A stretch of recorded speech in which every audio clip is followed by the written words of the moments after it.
Então, gente, boa tarde, né, para todo mundo, primeiramente.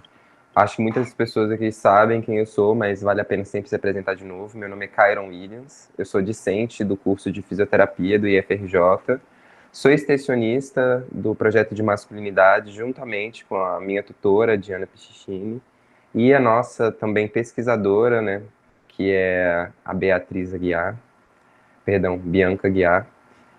Hoje também ela não pôde estar junto com a gente, tanto uma quanto a outra tiveram algumas adversidades que fizeram que elas não pudessem estar conosco. Hoje a gente teve um plano diferente do que a gente tinha tido algum tempo atrás para as nossas rodas de conversa, né? Nós pensamos em trazer esse vínculo novo, né, que é você realmente reunir o que a gente tem no IFRJ de projetos, de instâncias, e fazer com que a gente se mova junto. E daí veio a ideia de convidar o PET Sexualidade para participar dessa discussão, que são crianças desviadas ou desavisadas. É um tema um pouco polêmico, a gente vai falar um pouco sobre sexualidade, a gente vai falar um pouco sobre masculinidades, a gente também vai voltar um pouco naquele momento, para quem acompanha o Instagram do projeto de masculinidades, viu que a gente iniciou aí no mês de janeiro uma tríade sobre violência, sexualidade e masculinidades, que ela ia vir a perpassar por muitas populações, assim como a violência contra a mulher, né, que é a violência de gênero, a violência também contra a criança e o seu desenvolvimento, a violência de homem por homem, né, a violência também que a gente sabe que muitas vezes não é não dita, mas que é a que acaba mais ocorrendo por causa da estrutura que a gente tem sobre as masculinidades hegemônicas e subalternas, que é uma discussão que a gente vai ter que voltar a discutir em algum momento. Mas eu vou dar espaço agora também para vocês poderem conhecer o pessoal do PET. E aí podem se apresentar a Tati, Andressa, Maria Eduarda.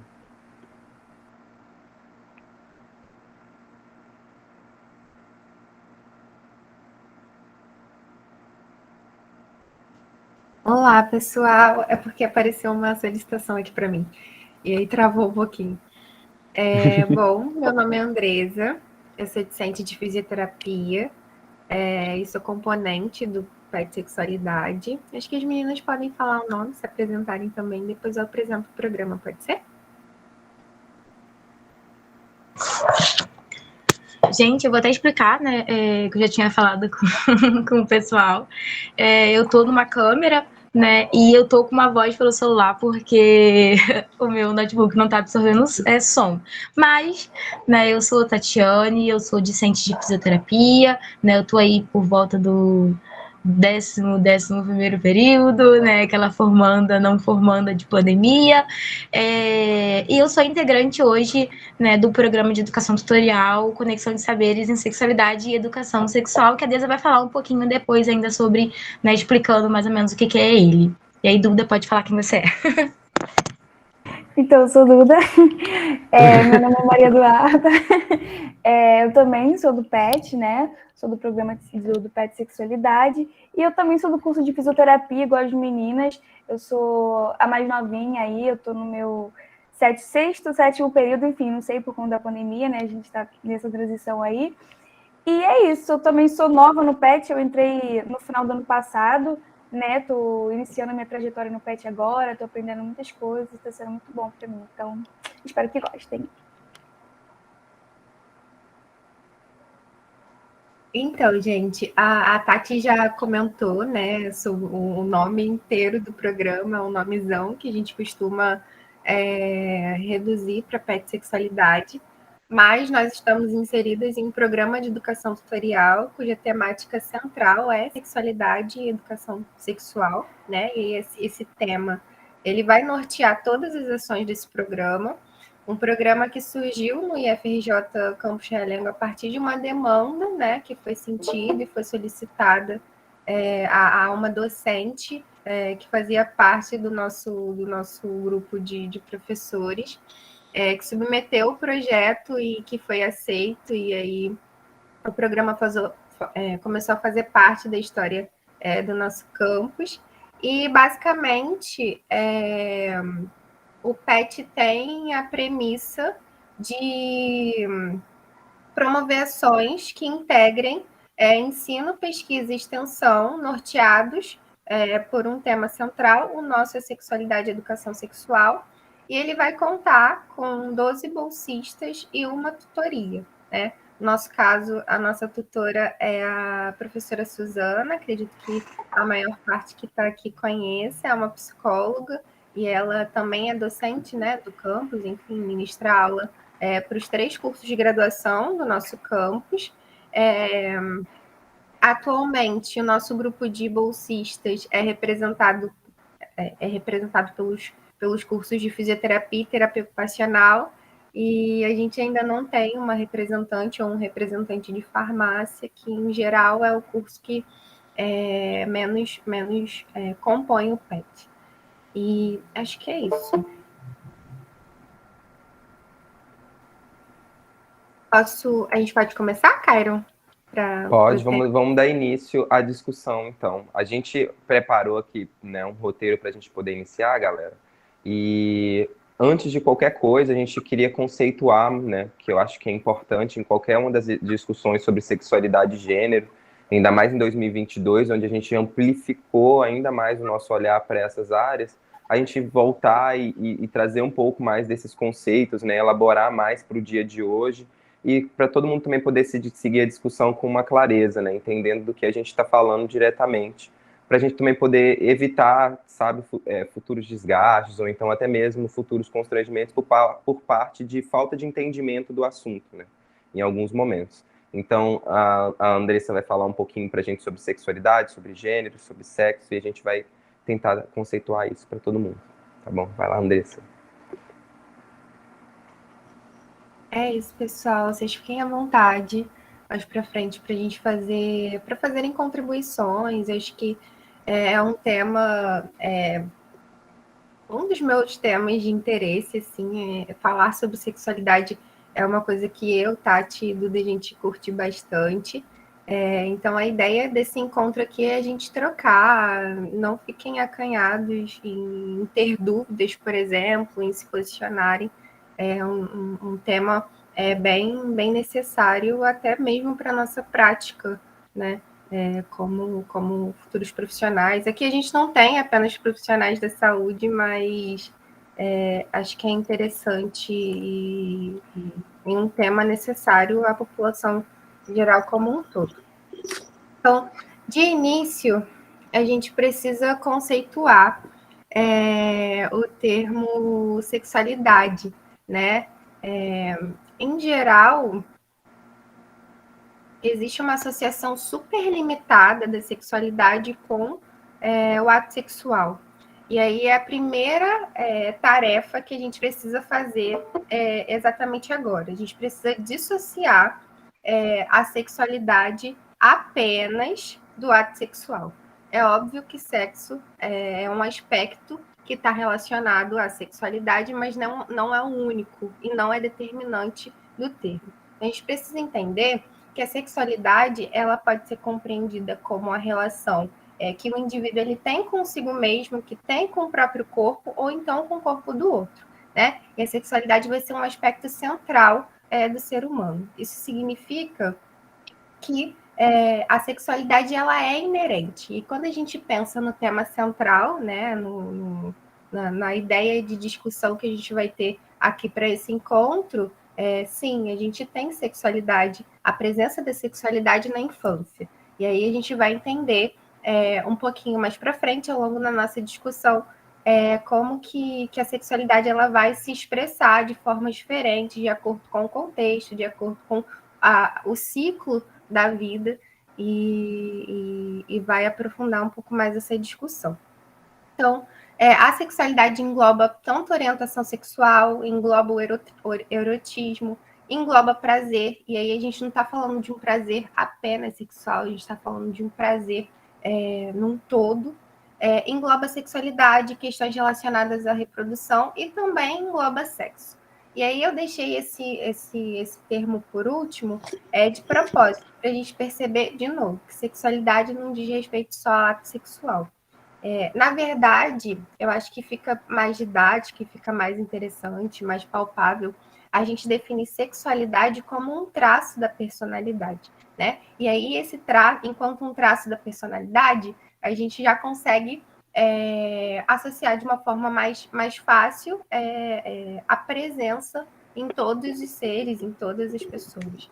E aí ela pode ser vivida, experimentada de diferentes formas, né? E aí essa sexualidade vai ser expressa em pensamentos, vai ser expressa em fantasias, em desejos, e aí, de novo, não apenas desejos sexuais, aqui a gente está falando em uma completude do termo, desejos como um todo.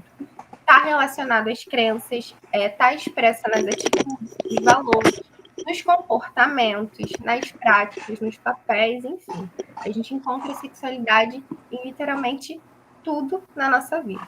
E aí, a nossa sexualidade, ela vai definir a forma que a gente se comporta, o nosso modo de agir, as nossas preferências, os nossos gostos pessoais. Ela vai determinar a maneira como você se comporta. Já falei, né? Mas como você, por exemplo, a forma que eu estou falando, os gestos que eu estou utilizando, as palavras que eu estou escolhendo, isso tudo está relacionado com a minha expressão de sexualidade, entendem? Então, para vocês visualizarem ainda melhor, eu consigo adicionar mais um exemplo. Imagina que, quando você come o seu prato favorito, você sente prazer, né? E aí, isso está associado a uma série de sentimentos positivos. Provavelmente, você consegue trazer também uma memória positiva, por exemplo, da última vez que você comeu o seu prato favorito, e aí, esse processo, né, prazeroso, ele vai desde o início, desde o momento que você está desejando esse prato, né, no momento do preparo, no momento de consumo, no momento da digestão, se você não fez ou comprou, no momento que você está ali escolhendo os ingredientes, enfim, o que vai incorporar a sua refeição, eu consigo enxergar a sexualidade nisso, sabe? E aí, cada pessoa vai viver isso de uma maneira diferente. Nem todo mundo tem e nem todo mundo prefere o mesmo prato. Óbvio, acho que o meu prato favorito não é o mesmo prato favorito da Tati, que não é o mesmo prato favorito do Kyron.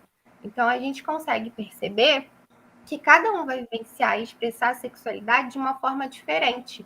Até porque a sexualidade, ela é influenciada por diversos fatores. E aí são fatores culturais, fatores sociais, fatores biológicos, fatores jurídicos, fatores espirituais, religiosos, históricos, políticos, né? Econômicos, jurídicos, enfim. E aí, essa complexa rede de fatores que vão se conversando ao longo da formação, né, desse ser, vão determinar a expressão dessa sexualidade. E é por isso que a expressão da sexualidade ela é mutável, sabe? Ela é diferente, ela é diferente para cada pessoa. Então, nesse sentido, a gente não consegue determinar que cada pessoa vai viver de uma mesma maneira. E aí a gente já consegue incluir alguns outros termos na nossa discussão, como, por exemplo, o da diversidade sexual.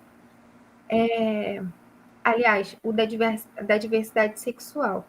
E aí, nesse sentido, eu trago mais um outro para a gente escurecer aqui. Quando a gente pensa em sexualidade não está atrelado somente ao ato sexual, existem alguns outros termos que ainda ficam um pouco confusos. E aí foi o que o Kyron falou, a gente precisa dissociar e trabalhar sobre eles e entender algumas diferenças até para nortear a nossa discussão. Então, falando sobre sexo biológico seria as diferenças, né? Aliás, as características presentes no nosso código genético, né? No nosso código genético de cada ser humano, que aí determinaria alguns padrões encontrados nos sexos que estão ali determinados, como, por exemplo, a composição hormonal, o próprio órgão genital, a capacidade reprodutiva e algumas características fisiológicas desse ser. Só que a gente não pode associar diretamente o gênero ao sexo biológico. E a gente começa a pensar em aprofundar um pouco mais essa discussão, porque não existe uma relação direta existente entre gênero e sexo. Quando a gente fala de gênero, a gente precisa pensar, então, nas subjetividades.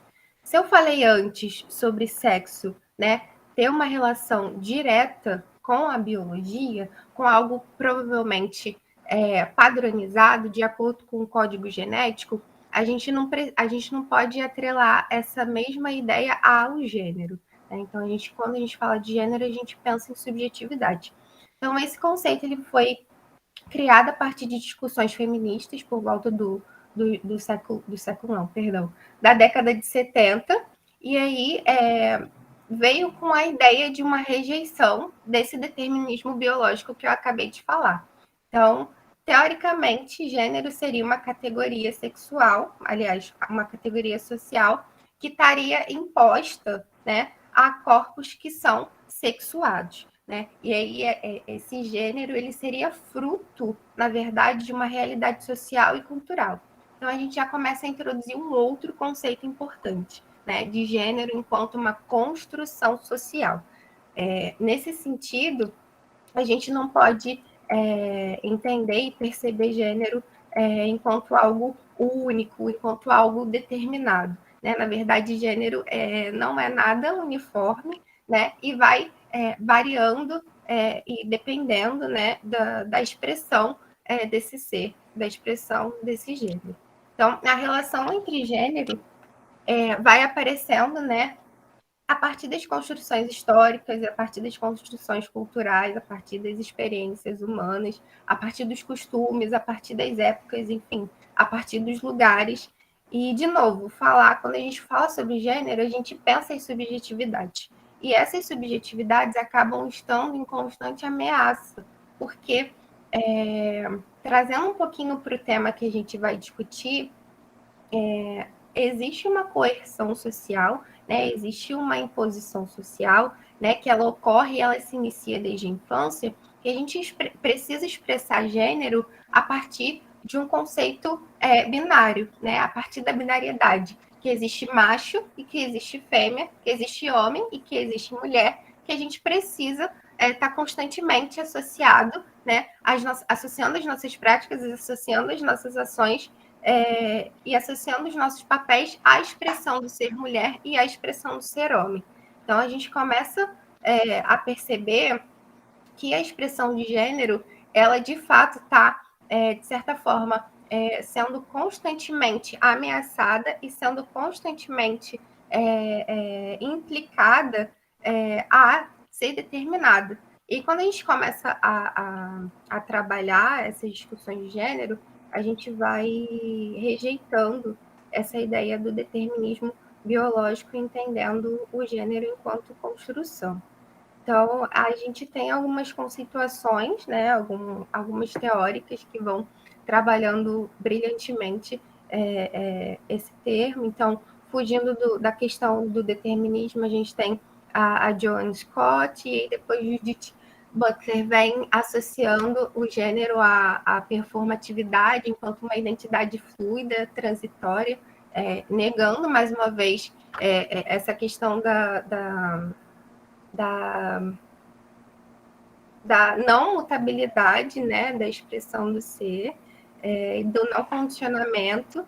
Então, acho que falar sobre gênero é a gente tentar romper com esse essencialismo, com esse binarismo que está proposto, e entender também que essa coerção social para a prática de papéis de gênero, ela se inicia desde a infância e vai impactar, de certa forma, a vivência da sexualidade durante a infância e adolescente, a própria caracterização e formação desse ser que está em plena construção da sua própria identidade.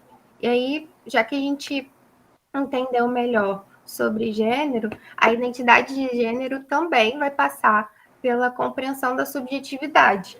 Então, a identidade de gênero seria é a percepção subjetiva que o sujeito tem sobre si mesmo, né? Sobre o seu próprio gênero. E aí, a orientação sexual não tem uma relação, por exemplo, com o gênero, né?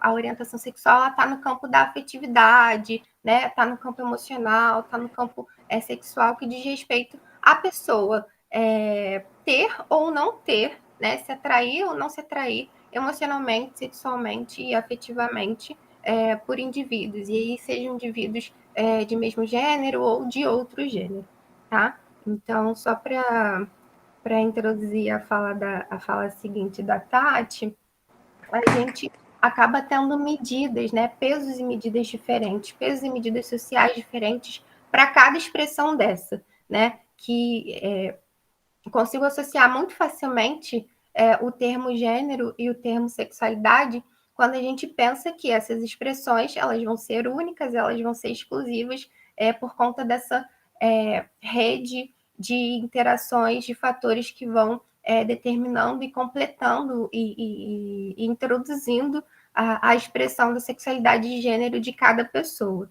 né? E aí, quando a gente pensa em vulnerabilidades relacionadas à expressão do gênero e de sexualidade, a gente consegue perceber a criança e o adolescente nesse lugar, sabe? Mais suscetíveis e mais expostos a essa coerção que eu tinha comentado, quando eles não expressam um gênero e quando eles não expressam a sexualidade que estaria conforme, né, que estaria em conformidade ao que se estabelece socialmente como normal, né? E aí eu acho que a Tati acho que isso pode dar início à fala da Tati em relação às inúmeras violências que esses adolescentes, que essas crianças tão suscetíveis quando não expressam, não se expressam conforme a norma, né?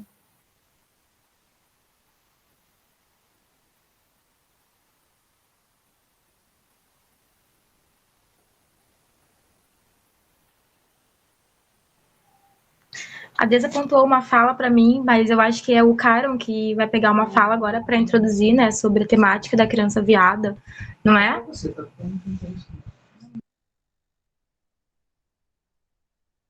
Caro, a gente não tá te ouvindo. Eu achei que vocês tinham... E agora, tá me ouvindo? Tudo certo? Eu achei que vocês tinham combinado uma fala para estender mais esse assunto, mas não, a gente vai então adentrar a conversa, que é o título, né, da nossa roda de hoje, que é Crianças Desviadas e Desavisadas. Esse nome vem na verdade, de um texto, né, que a gente abordou, que é do Alexandre Rodrigues, e ele tem alguns outros autores junto com ele, mas a pesquisa fundamental foi a dele. Esse texto, ele caminha muito, na verdade, né, ele tem algumas vertentes dele que falam muito sobre as questões de uma criança que está vivendo a sua sexualidade nos seus primeiros momentos, né? E aí a gente vai tentar falar um pouco sobre como essa criança, na verdade, ela visualiza o mundo, sabe? Como é que a irracionalidade, né, que os adultos tratam como irracionalidade das crianças, fazem com que elas tenham comportamentos e condutas que muitas vezes são podados durante o desenvolvimento dessa criança. Então, acaba que, por vezes, a gente encontra dentro de algumas discussões, né, sobre criança, que a criança não tem sexualidade, mas envolvendo, normalmente, a questão de libido. E hoje a gente vai falar sobre a criança desenvolvendo a sexualidade por questões de prazeres. Não apenas de prazeres sexuais, mas prazeres que a gente encontra no nosso dia a dia, prazeres que são prazeres até mesmo que podemos falar que são neurológicos, né, que são cognitivos, que é o ver, que é o desenvolver, que é a ambientação também.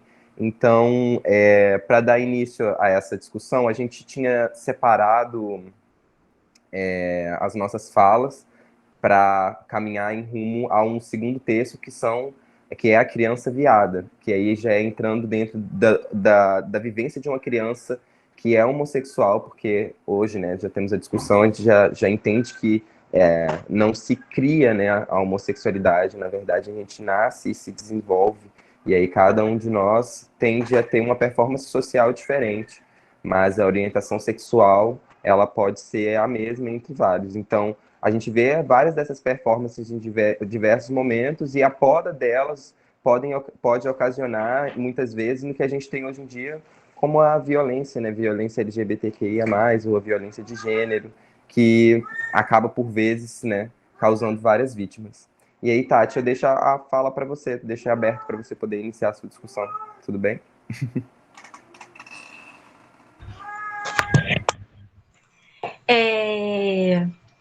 Deixa eu botar meu celular aqui.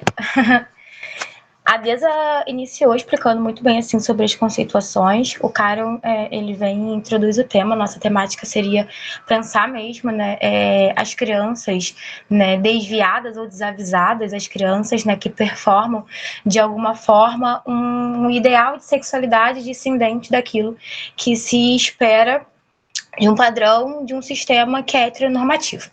Eu queria, para pontuar, na verdade, uma ideia de violência, para falar sobre esses corpos, né, dessas crianças, para falar sobre corpos de pessoas LGBTs, para a gente pontuar uma ideia de sexo, sexualidade, gênero, etc. Eu queria introduzir falando que a síntese da violência a corpos desviantes, ela tem como alvo o extermínio. Então, a gente tem como objetivo central para corpos desviantes a violência como uma ideia de extermínio. Então, a gente quer exterminar essa população, a gente quer acabar, né, com aquilo que é desviante. O início, né, do livro, por exemplo, do que o Caron passou para a gente, né, sobre crianças desviadas e desviadas, ele tem uma dedicatória, que já me toca bastante, que fala o seguinte: dedico este livro a Jamel Miles, 9 anos, que tirou a própria vida no dia 23 de agosto de 2018, poucos dias após ter dito aos seus colegas de classe que era gay. Segundo a mãe de Jamel, ele sentia orgulho de ser gay e queria contar a todos na escola. Então, eu repito que a síntese da violência a corpos desviantes, ela tem como alvo o extermínio. A violência contra corpos LGBTs, no geral, ela faz parte de um currículo educacional, né? Então, ela é uma estratégia de educação, de disciplina e de correção, né? E o objetivo dela é buscar uma restauração da ordem das coisas, né? A ordem do sistema, que, como eu pontuei, é um sistema de heteronormatividade. Então, a gente nasce com o ideal de que nós seremos héteros, nós seremos cis, né? Então, só para reforçar, né, cis significa aquela pessoa que, né, quando nasceu, olharam pro órgão sexual daquela pessoa, identificaram a partir daquele órgão sexual um gênero, e aquela pessoa se identificou com aquilo e cumpriu os papéis sociais determinados. A gente tem socialmente, né, uma ordem, como a própria Deza estava trazendo, uma ordem que é binária, né, de mundo. Então, a gente tem uma lógica binária que vai organizar a nossa sociedade. E essa lógica binária, ela vai determinar para a gente que só pode existir duas existências, né, possíveis de vivenciar, né, o seu gênero, ou seja, homem e mulher, macho e fêmea. E toda não adaptação, toda não adequação a essa existência, ela vai ser uma classificação tanto de adoecimento quanto de própria corrupção da moralidade, né, da nossa moral, dos nossos bons costumes. Logo, então, os corpos, quando eles nascem, eles são designados ao que são e ao que não são, né, ao que podem e ao que não podem. Separar os nossos gêneros, né, em binários limita os nossos corpos numa característica que é para pensar mesmo no engessamento. Ou seja, eles vão criar caixas que são possíveis para a gente e caixas que não são possíveis. E os papéis sociais, eles vão ganhar, então, essa ideia de subjetividades escravizadas. Então, a gente só pode cumprir aquilo e ponto final.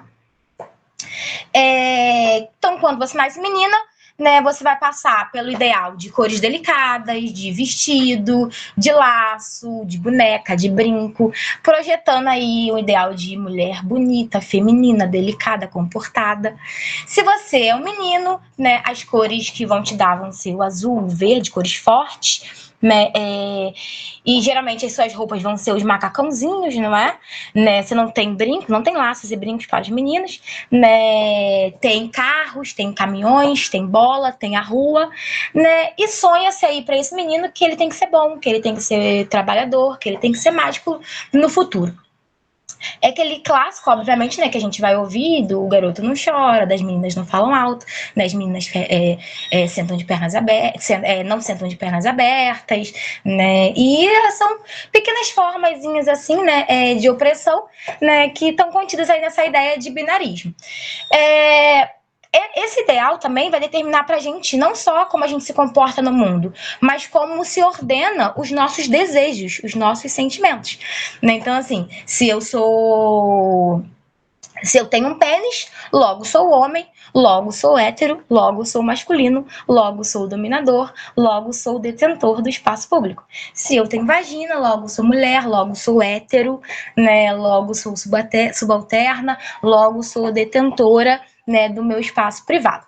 E aí a pergunta que fica é: todo mundo se adequa a essa perspectiva? Gente, eu tô me mexendo à toa, né, aqui. Né, mas todo mundo se adequa a essa perspectiva, né? Todo mundo segue esse único ideal, né? Onde estão os corpos que destoam da padronização, né? O que acontece com esses corpos que destoam da padronização? E aí, pensar que fora da norma não há possibilidade, né? As possibilidades que elas estão fora da norma, elas são, por vezes, ainda hoje, patologizadas. Elas são erradas, elas são passíveis de necessidade de realinhamento. E o realinhamento se faz a partir da violência. E aí, ser diferente, então, numa sociedade que acredita que existe um padrão normal, um padrão que é certo e um padrão que é errado, um padrão que é típico e um padrão que é atípico, coloca em risco a vida de quem é atípico, né? De quem é fora do padrão. E para esses corpos fora do padrão, o que sobra é a ideia real de violência, né? Violência como resposta. Trouxe um trechinho até de uma fala da Guacira Louro, né, que diz que as normas de gênero, elas funcionam de maneira coercitiva mesmo, é violenta, né, sobre qualquer corpo que escapa ou que destoa da norma. E aí, se a gente está falando, né, de criança viada, né, a gente está falando de que corpo, de que pessoa, né? Quem é criança viada? E aí, o livro traz a criança viada como a criança, o menino, né, que já na sua infância, né, apresenta talvez, né, um lugar de efeminização, né, um lugar do feminino sem um órgão genital, vagina, um lugar do feminino, da feminilidade, sem mulher. Né? A criança viada, ela não é necessariamente um sinônimo de homossexualidade, né? Ela vai ser dita como um sinônimo de homossexualidade, né? A criança vai aprender que é viado, que é viadinho, que é bichinha, antes mesmo de saber o que é ser viado, o que é ser bichinha, o que é ser homossexual. Né? Então, a criança viada ela não é necessariamente um sinônimo dessa sexualidade. Ela é, na verdade, um corpo com pênis que está se expressando fora de um lugar binário, de um lugar, de um papel social que aquele corpo com pênis deveria exercer. Então, não é uma biomulher, também não é uma criança que se identificou enquanto um ser feminino, necessariamente um corpo não adequado.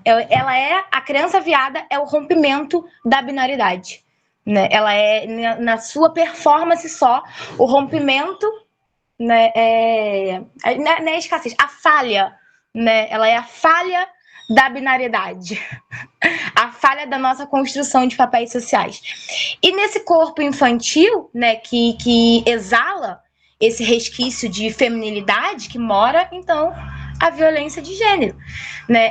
Tem até um artigo que eu estava lendo, que era A Criança Viada e o Deslugar de Gênero, acho que era Gregory Baltazar, né, um artigo de 2020, e ele vem dizendo que essa violência que essa criança está sofrendo, ela pode ser entendida como uma violência homofóbica, ou ela é necessariamente uma violência que perpassa o gênero.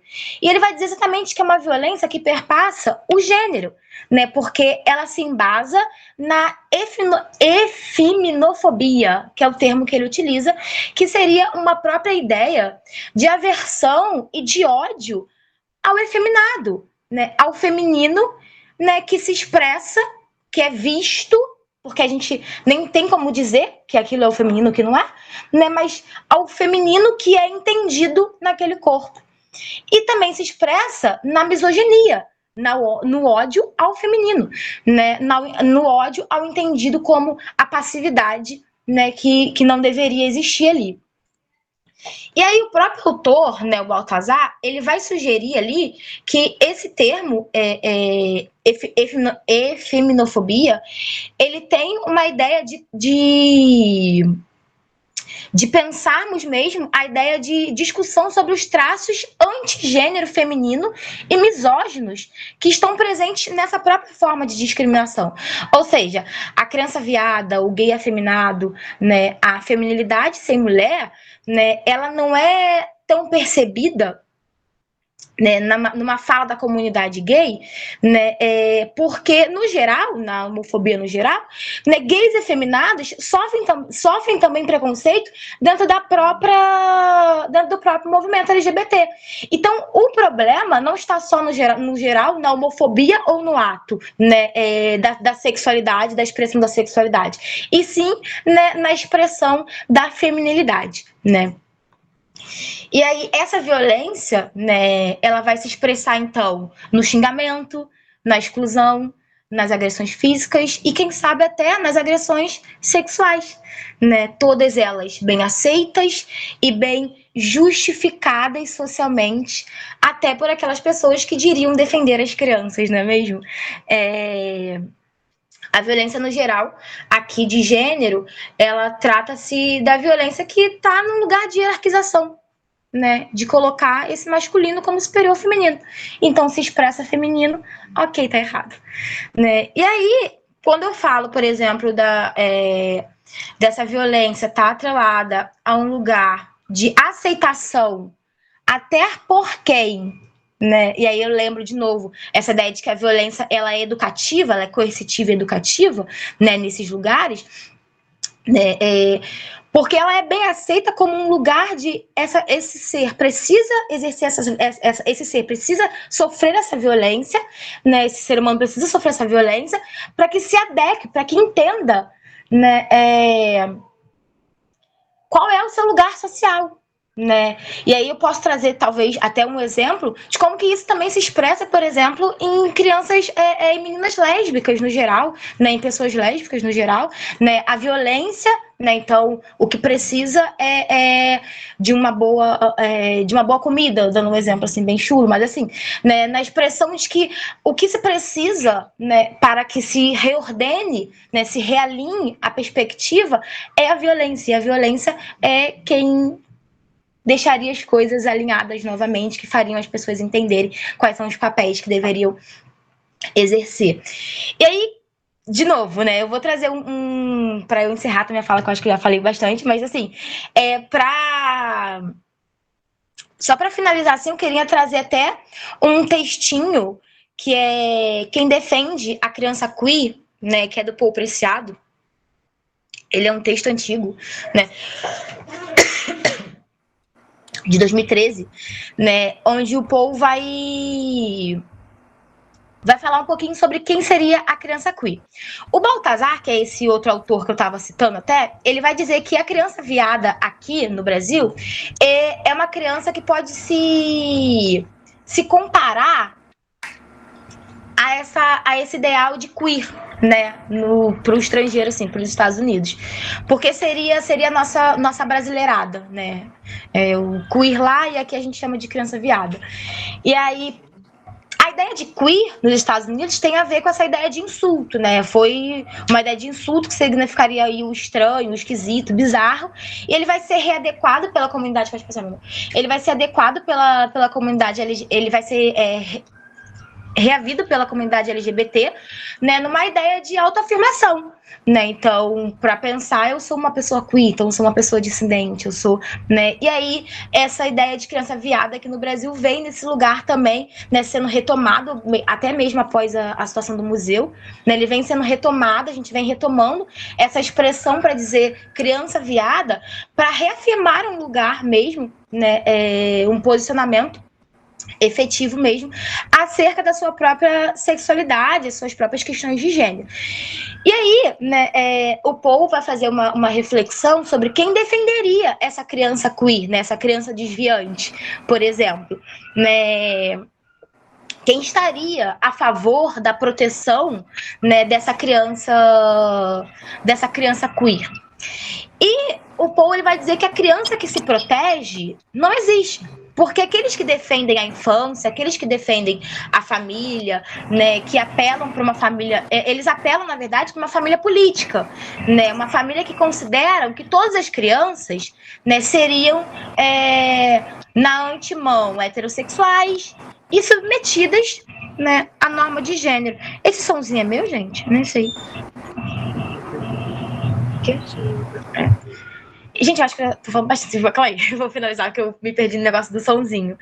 E ele vai trazer uma ideia de que a criança que é protegida, né, nesse lugar, ela é uma criança que é resultado, na verdade, de um dispositivo, né, que só faz campanha para morte e nomeação da vida, né, para campanha, como é no caso do Jamel, né, onde a exposição de uma orientação sexual diferente, a exposição de uma vivência da sexualidade diferente, leva, né, ao suicídio, leva à violência, né, e uma violência que é bem aceita.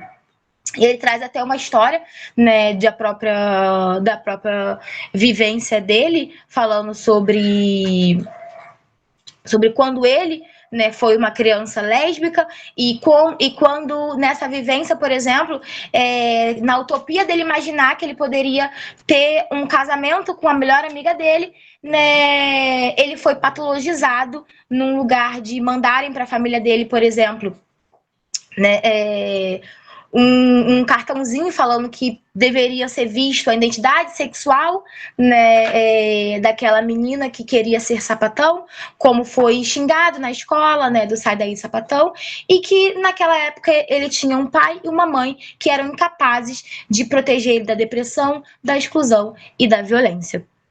Então, no geral, a criança que se protege é a criança que na antemão se considera já heterossexual, né? Então, quem defenderia, né, a criança, quem defende, né, a criança diferente, né, os direitos do menino que gosta de se vestir de rosa, da menina que sonha em se casar com a sua melhor amiga, né, os direitos da criança queer, da criança bicha, da criança sapatão, da criança transexual, da criança transgênero, né? Então, quem defende os direitos dessa criança de viver no mundo sem violência sexual ou sem violência de gênero.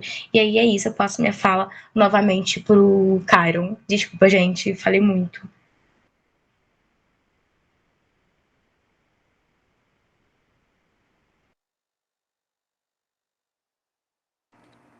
De novo, eu com esse microfone desligado. Tati falou muito, mas falou muita coisa necessária, viu? Pode ficar tranquila. É muito bom ouvir você falar, porque você sempre é muito clara e traz muitos exemplos, né, de uma mesma situação, que dá mais clareza ainda. Muito do que a Tati trouxe pra gente, né, falando da performance da criança e da sua sexualidade, a gente acaba, por vezes, perdendo, né, durante a vida, conforme o desenvolvimento da criança vai se dando, ela vai se tornando adolescente, um futuro adulto. Esse mesmo livro vem com com uma pegada que fala muito do infanticídio, que é, na verdade, a morte da população infantil. Essa morte que a gente fala não é apenas uma morte literal, né, onde há uma morte do corpo físico, a gente fala também uma morte da consciência criança, né? A gente se debate muito ainda na pediatria o que seria um mundo fundamentado onde as crianças também participam, né, da construção do que a gente tem como ambiente social, como também espaços de convivência. A gente ainda não se apega a essa ideia porque ainda é muito do dizer do comum, né, que a criança ela não tem consciência sobre aquilo que ela está que a criança não pode, perdão, opinar sobre aquilo que ela está vivendo e que ela também não pode construir, fazer parte desse momento.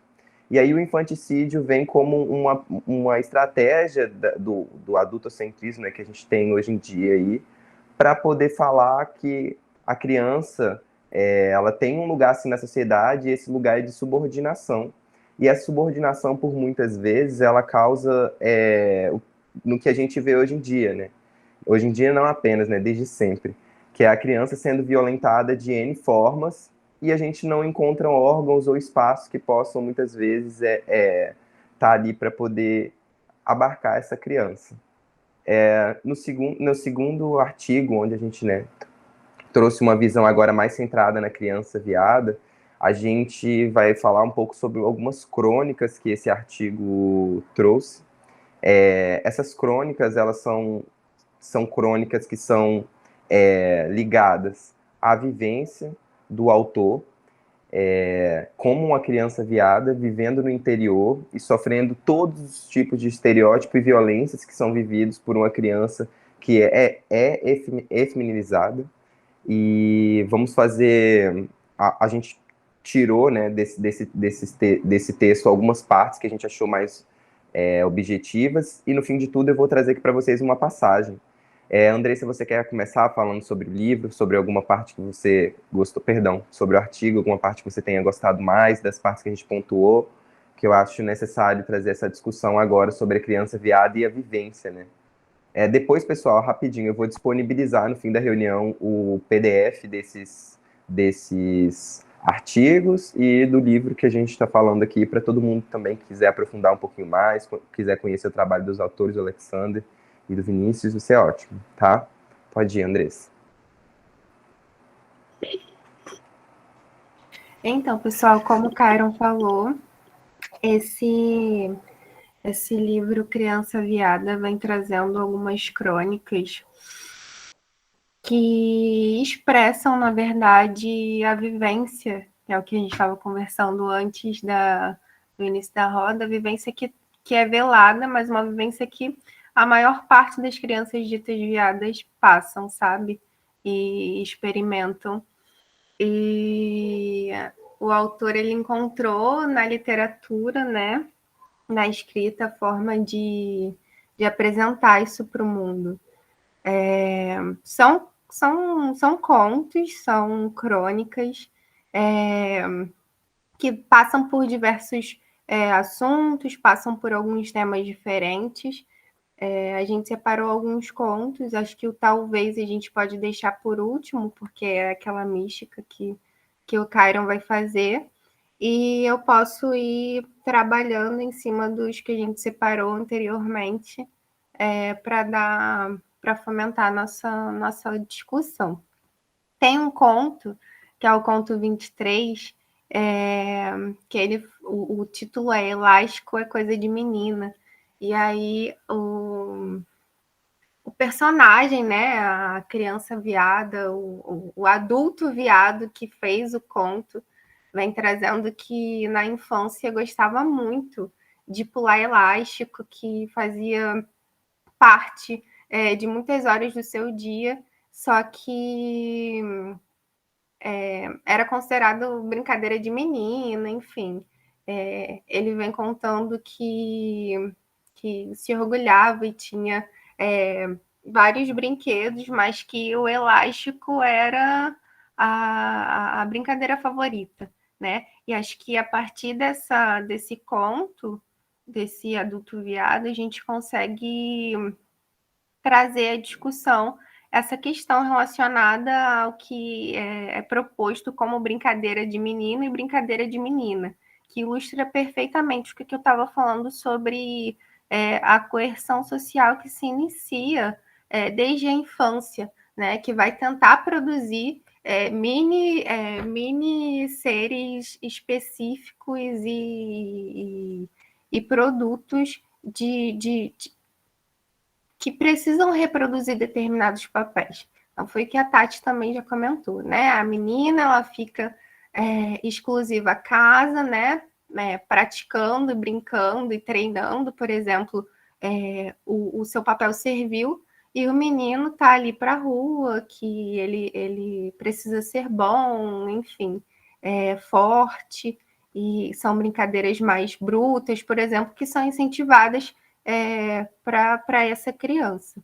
E aí a gente vai reproduzindo e reafirmando diversos papéis de gênero no brincar, né? No brincar que deveria ser natural, que deveria ser espontâneo e que acaba às vezes não sendo, acaba sendo muito determinado, né? Olha que esquisito, né, gente, a maneira como as coisas funcionam e as coisas são direcionadas desde pequenos, desde criança. Nós somos influenciados o tempo todo a exercer determinados papéis e a gente cai nessa questão do essencialismo, da padronização, e quanto que é difícil ser e expressar o que nós somos de fato. Acho que um outro conto também que a gente tinha separado foi um conto que o autor, a criança viado, o adulto viado, coloca vários dos apelidos que ele foi chamado e conhecido, enfim, ao longo da sua infância. Então, é homossexual, gay, viado, viadinho, viadão, bicha, bichinha, bichona, Barbie, machucada, menininha, mulherzinha, balde, Tinkerbell, afeminada, vaidoso, delicado, filhinho de mamãe, boiola, enfim.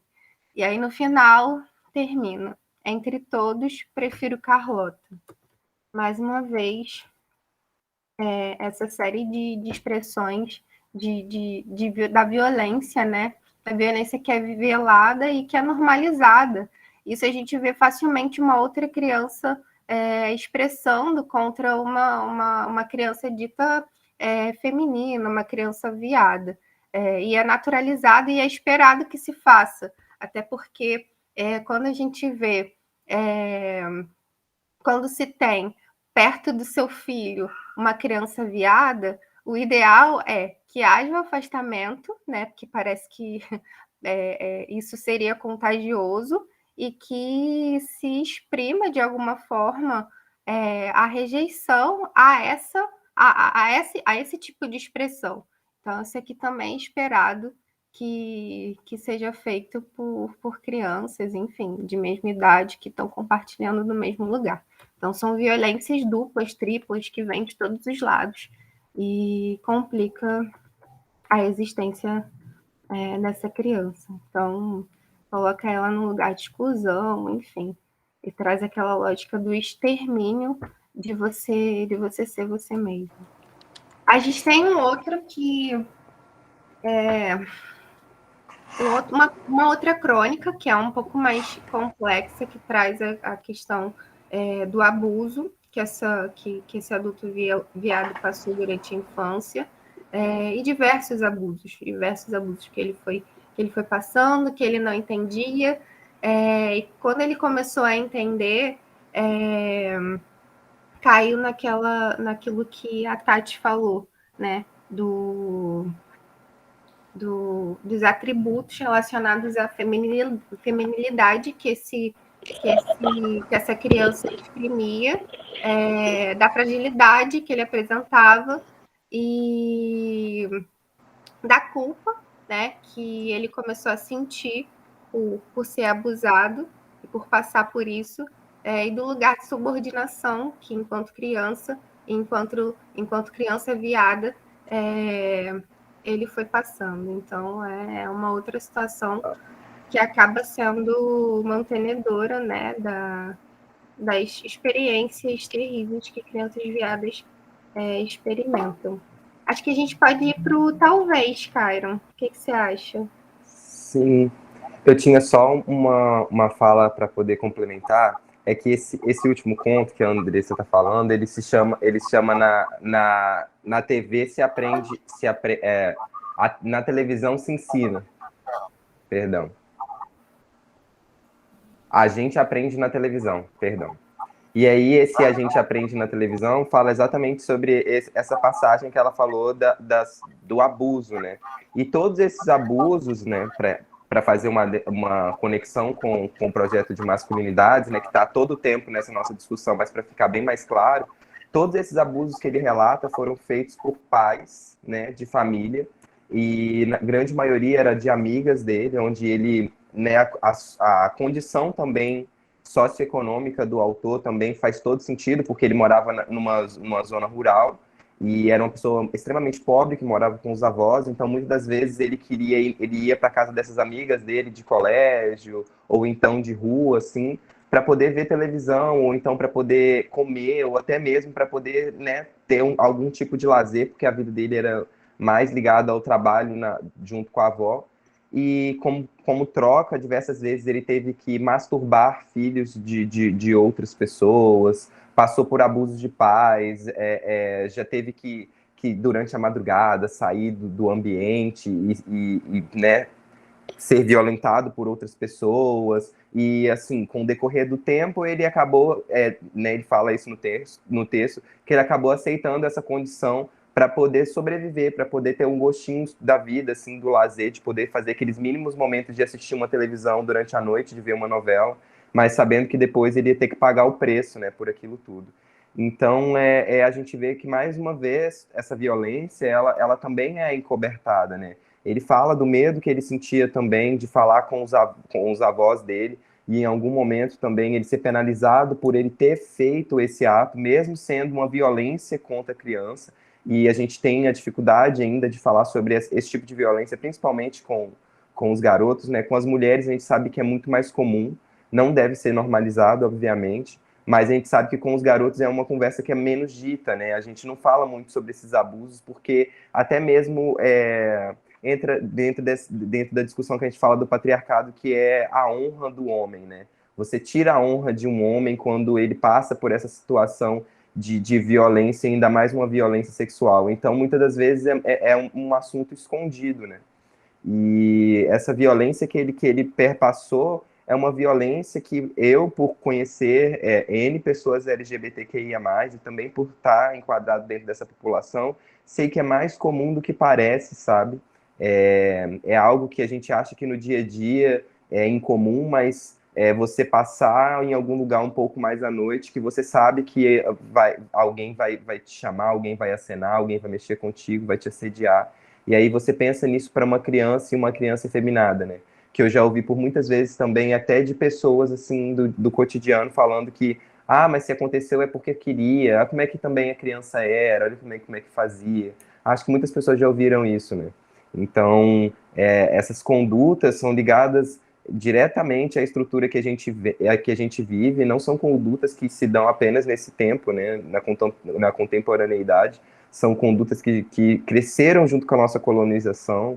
A cultura do estupro, ela se dá não só apenas aí para o sexo feminino, né, ela tá muito ligada também a uma estrutura de colocar a hierarquização de um homem, sabe? A hegemonia em cima e as subalternidades embaixo, e essa também foi uma forma de fazer com que isso acontecesse. A gente, para fazer uma mística aqui no final, né, a gente separou uma parte do texto que eu vou ler aqui para vocês rapidinho, e aí depois eu vou abrir para debate, para quem quiser trazer alguma fala, para quem quiser se posicionar, beleza? Essa parte da crônica se chama Talvez, tá bom?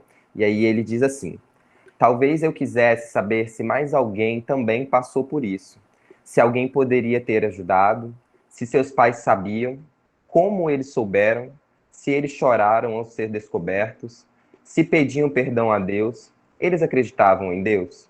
Rezavam? Se eles se estendiam, ou melhor, entendiam o que estava acontecendo com eles? Se já apanharam na rua por serem gays, se já foram abusados moralmente ou sexualmente, se foram tantas semelhanças. Talvez seja a hora de conversar com nossas crianças sobre sexualidade. Talvez fosse o momento de conhecer melhor os seus filhos, de ajudá-los a se conhecerem.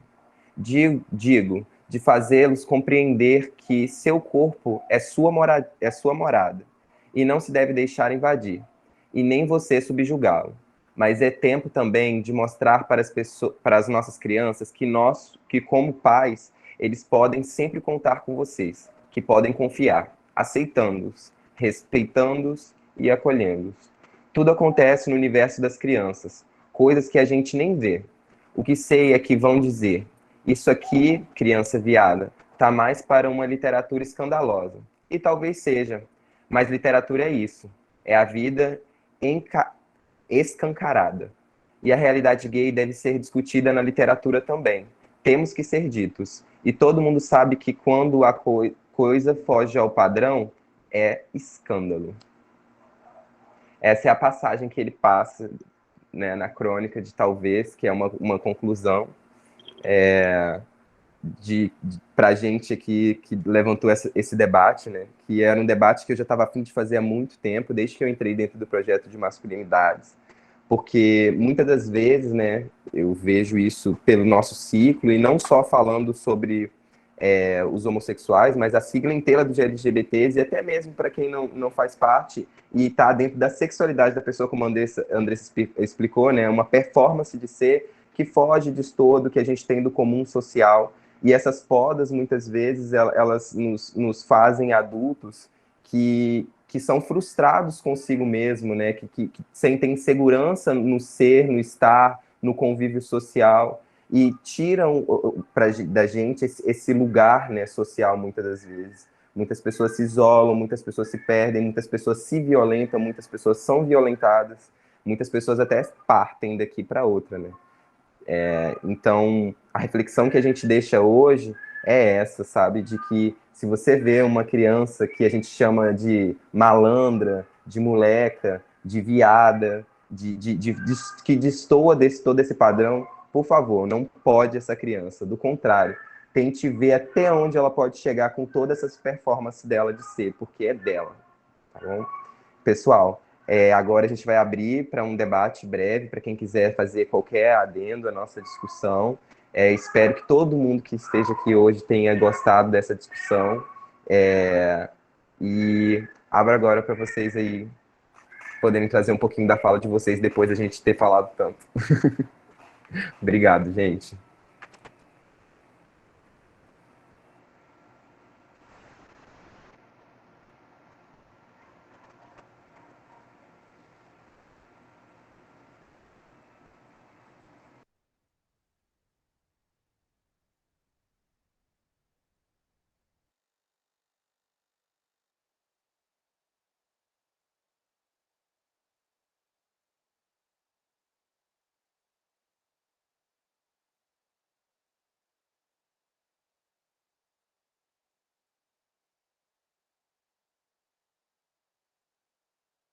Oi, gente. Eu preciso me inscrever para falar. Posso falar agora que eu já abri o microfone?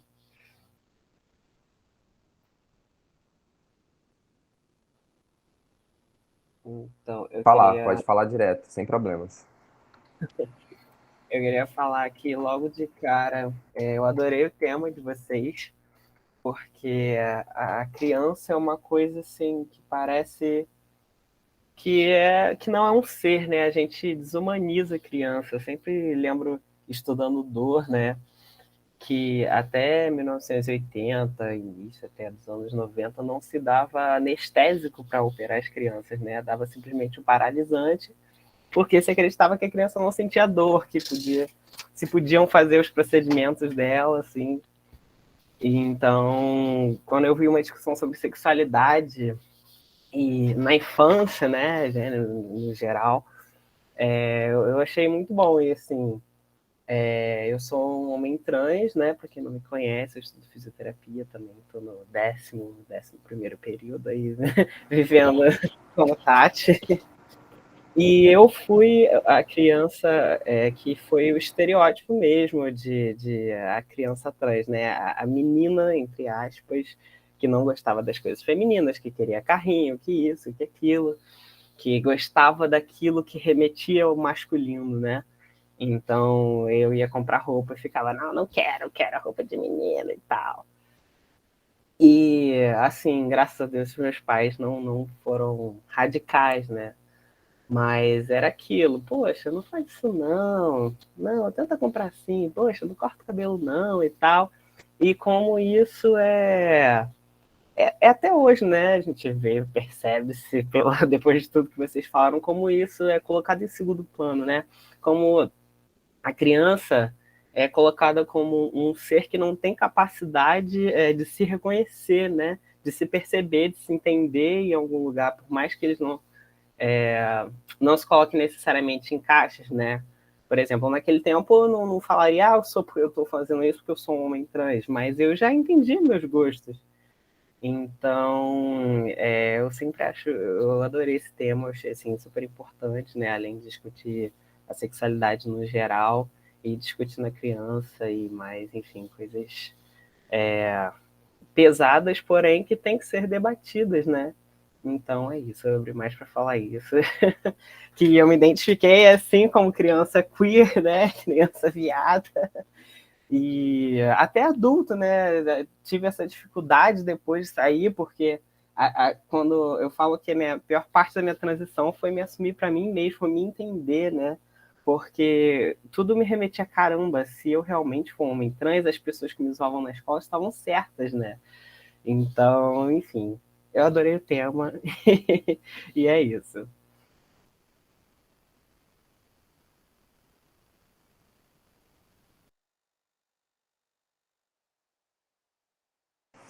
Léo, obrigado pela sua fala. Inclusive, saudades, viu? Quando der, aparece lá no campus. Eu sei que já está acabando a faculdade, né? Os dinossauros da faculdade já estão indo embora. Mas quando der, aparece para a gente bater um papo. Muito obrigado pela sua fala. É muito gratificante para a gente, né? Ter você aqui, porque eu ouvi sobre você, a Tati também. A Tati também estava. Há umas 3 semanas atrás, e foi assim, uma pessoa que mexeu com a estrutura de muitos professores do IFRJ também, porque eles tiveram que reaprender, assim, né? Foi assim foi assim que me falaram, né? Tiveram que reaprender a tratamentos, a como lidar, a como falar, e assim, tiveram que estudar sobre binariedade, sobre pessoas trans, e assim, fazer esse movimento mesmo. Acredito que, assim como você disse, realmente a fase mais difícil deve ser a pessoa nessa interiorização, né? De se aceitar, de se entender, mas que acaba sendo um fluxo que é quase impossível de impedir, tá bom? Mas muito obrigado pela sua fala. Pessoal, alguém mais quer fazer alguma fala? Igual o Léo fez, não precisa de ser uma fala também contextualizada, seja também alguma experiência, alguma vivência. Pode trazer também pra gente, a gente está aberto.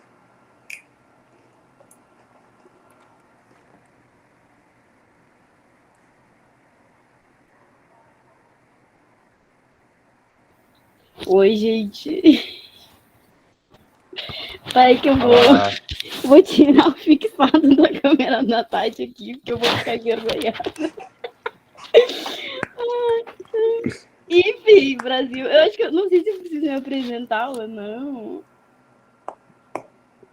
Pode.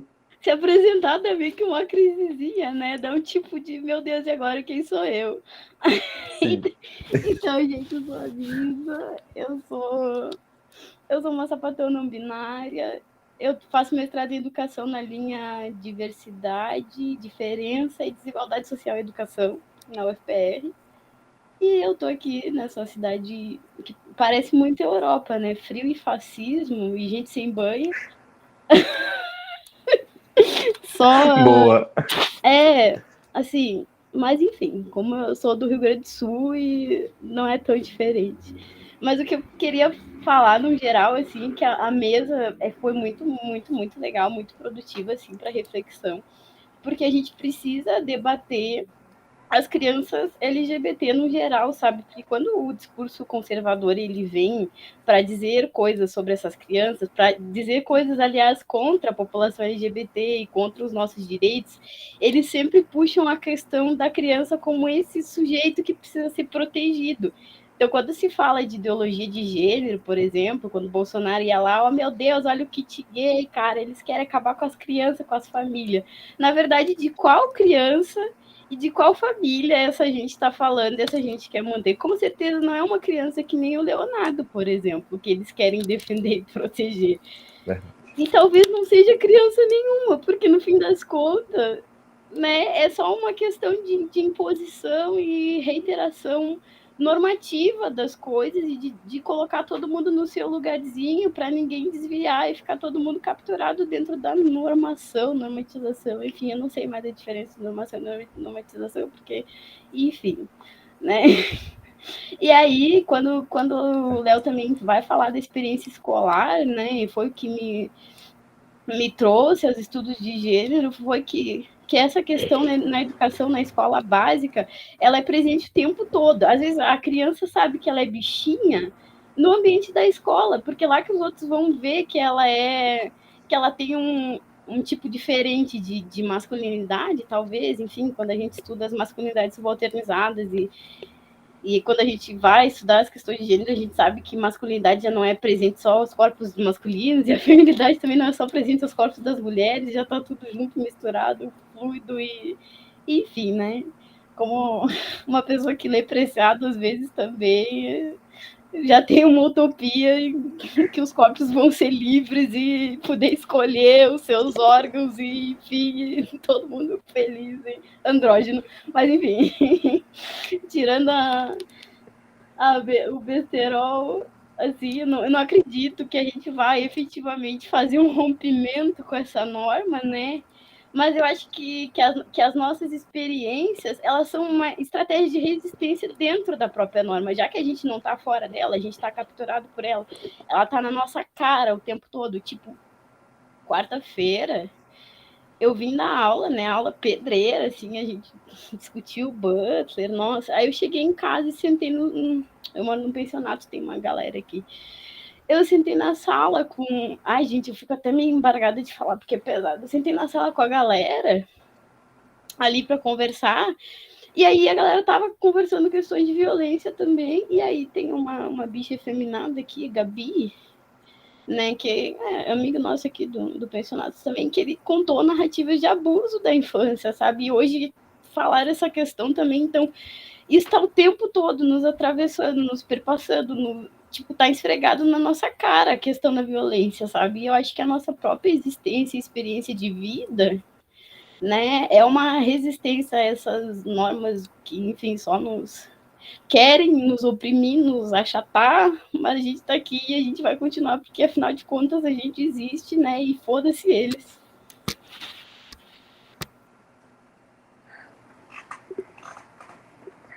Missa, muito obrigado pela sua fala, nossa, uma fala muito enriquecedora. Obrigado também por essa fala final de trazer esse relato, porque mostra muito para todos nós o quanto isso realmente está vendo. Olha, uma pessoa que está lá em outro estado, está vivenciando ontem mesmo um relato de uma gay afeminada, de violência, né?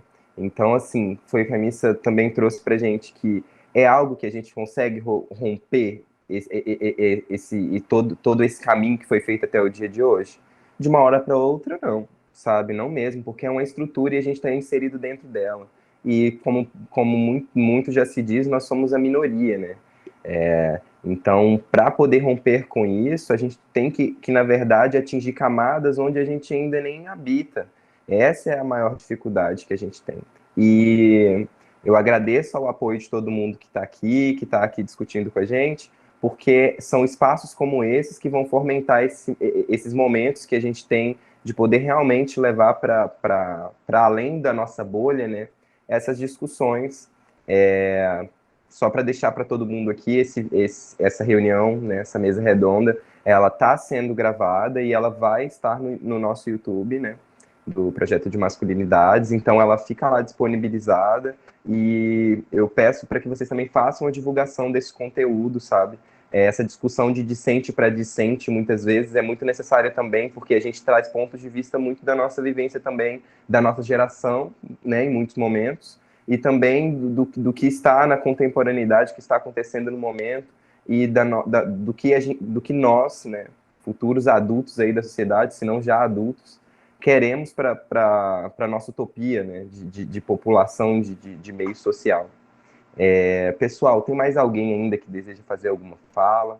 Porque aí a gente já vai finalizando.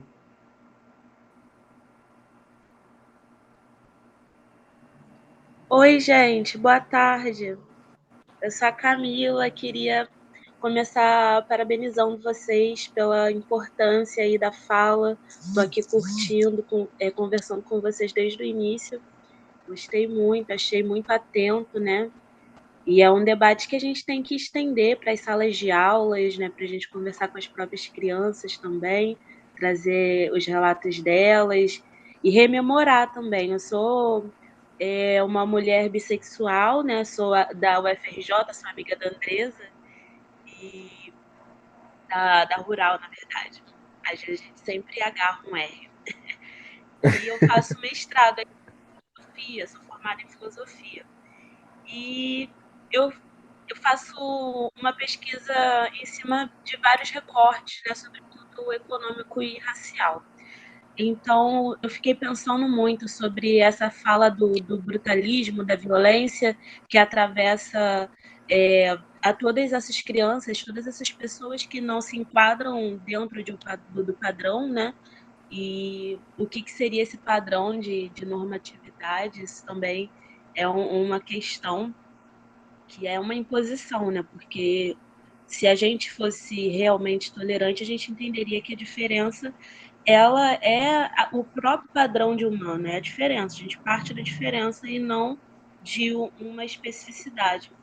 E pensando nessa questão da brutalidade que atinge a todo mundo que está marginalizado de certa forma, eu fiquei pensando em como ela acaba se estabelecendo de uma forma mais exagerada, né? Ela vai extrapolando a sua própria violência, que já é uma extrapolação, na medida que a gente vai vendo a vulnerabilidade das crianças pretas também, dentro desse contexto. E aí eu fiquei aqui pensando esse tempo todo sobre isso também, porque a violência ela vai estar, né? Ela vai estar atravessando os nossos caminhos de diversas formas, não vai deixar de acontecer, né?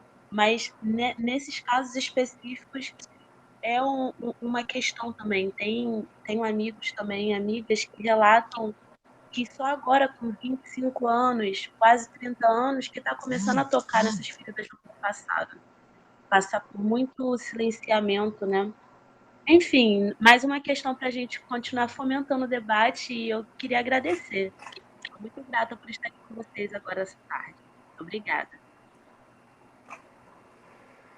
Camila, muito obrigado pela sua fala também. Muito bacana ver essa integração de faculdades. Eu adoro quando a gente faz, né, tanto o projeto de masculinidades quanto qualquer outro projeto de IFRJ, mas que tenha pessoas que são de outras faculdades, né, principalmente da rede federal, porque acaba que a gente perde, né, esses trâmites de fazer essas ligações, né, com pessoas que estão fazendo muitas vezes a mesma discussão que a gente, pegando pontos de vista que a gente às vezes não pega, igual agora que você trouxe, né, a população negra dentro desse assunto. A gente sabe que a incidência é com certeza maior, porque infelizmente, quanto mais baixa esteja a pessoa esteja na camada social, mais ela acaba sendo né, exposta a esses tipos de violência. Mas, Camila, eu agradeço muito a sua fala, agradeço muito também a sua presença. Logo, da Rural, ela errou na hora de falar, perdão. Agradeço também muito a sua presença, espero que você também continue nos acompanhando, porque falar aqui para todo mundo, né, que ainda está na reunião, a gente vai tentar fazer mensalmente essas rodas, sempre trazendo algum assunto, algum debate dentro da nossa tríade de violência, sexualidade e masculinidades, com mais convidados. Aqui agora também já agradeço ao pessoal do PET, Andressa, Maria Eduarda e Tati, por ter topado essa comigo, fazer essa discussão, adentrar a literatura, colocar também a cara a bater, porque é uma discussão onde a gente sabe que é delicado, é um assunto que ele perpassa muitas camadas e também pode perpassar muitas pessoas, e a gente tem que ter um bom senso para poder falar sobre isso, né? E agradeço de verdade por vocês terem feito essa colaboração. Espero que a gente possa travar mais algumas algumas conversas por aí para poder ter alguns outros temas, para poder buscar ter essas mesas redondas, que elas sempre são muito enriquecedoras para todos nós. E agradeço a participação de todo mundo também, tá, pessoal? A gente está vendo a possibilidade de disponibilização também do certificado. Tô com o e-mail de todo mundo, então quando houver, vou enviar para todo mundo, tá? E como eu disse, essa reunião vai estar gravada e vai estar no YouTube, depois dá para todo mundo ver, tá bom? E compartilhar também. Muito obrigado aí pela presença de todo mundo, tá? A gente chega no nosso teto. Beijo para todos e ótimo finzinho de semana, letivo para todos nós, e que o final de semana seja ótimo. Beijo, gente. Obrigado, meninas. Obrigado, pessoal. Tchau, pessoal. Boa semana. Tchau, gente. Obrigada. Tchau, gente. Parabéns, Caro, pela organização. Meninas, um beijo. Beijo, meus amores. Foi incrível. Obrigada a todo mundo, hein?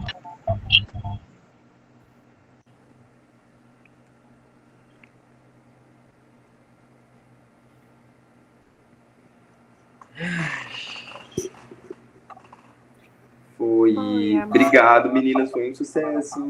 Foi um sucesso. Que ótimo, que ótimo, que ótimo. Ai.